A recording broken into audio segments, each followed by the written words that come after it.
Guys ಬೇಡಿಕೆ ಮೇಲೆ blog ಮಾಡ್ತಿರೋದು, ಇದು ಇಂಟ್ರೆಸ್ಟ್ ಇಂದ ಮಾಡ್ತಿಲ್ಲ, ಬೇಡಿಕೆ ಮೇಲೆ ಬ್ಲಾಗ್ ಮಾಡ್ತಿರೋದು.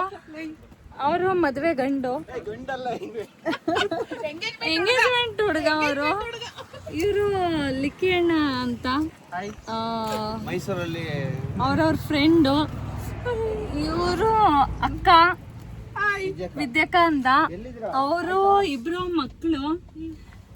ಐರನ್ ಏನಂದ್ರೆ ಅರ್ಧ ಗಂಟೆಯಿಂದ ಇಲ್ಲಿ ಕಾಯಿಸ್ತಿದ್ದಾರೆ, ನಮಗೆ ತಿಂಡಿಗೂ ಕರ್ಕೊಂಡು ಹೋಗ್ತಾ ಇಲ್ಲ, ಅದು ಪ್ರಾಬ್ಲಮ್. ಇವಾಗ ನೋಡಿ ಇಲ್ಲಿ ಕಾಯಿಸ್ತಿದ್ದಾರೆ ನಮಗೆ, ಅದು ಪ್ರಾಬ್ಲಮ್. ನಿಮ್ಮ ಅಭಿಪ್ರಾಯ ಏನ್ ಹೇಳಿ? ನೆಕ್ಸ್ಟ್ ಟೈಮ್ ಹೋಗ್ಬೇಕು ಯೋಚನೆ ಮಾಡ್ಬೇಕು. ನೋಡಿ ಎಷ್ಟು ಒಂದು 3/4 ಗಂಟೆಯಿಂದ ಕಾಯಿಸ್ತಿದ್ದಾರೆ ಗೈಸ್. ಮದ್ವೆಗೆ ಹಿಂಗ ಆದ್ರೆ ಮದ್ವೆಗೆ ಹೆಂಗ್ ಹೋಗೋಣ ಹೇಳಿ? ತಿನ್ನಿಲ್ಲ ನಾವು. ನೋಡಿ ಈ ತರದವ್ರು ಏನ್ ಮಾಡೋದು ನಾವು? ಇವರು ನಮ್ಮ ಅತ್ತೆ, ಇವರು ಅಷ್ಟೇ ರೆಡಿ ಆಗಿದ್ದಾರೆ ಹೋಗೋಣ ಅಂತ.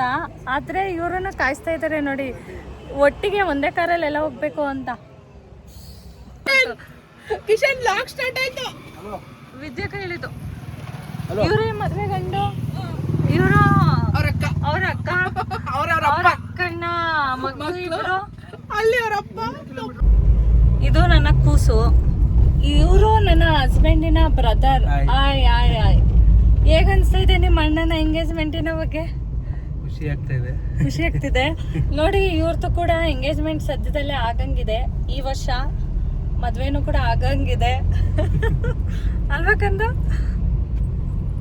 ನಿಮ್ಮ ಅಭಿಪ್ರಾಯ ಆಂಟಿ? ಆಯ್ ನೋಡಿ, ಅವ್ರು ಆಯ್ ಆಯ್ ಅಂದ್ರೆ ಆಯ್ನು ಅಂತಿಲ್ಲ, ನಿಮ್ಗೆ ಹೇಳ್ತಿರೋದು ಆಯ್ ಅಂತ.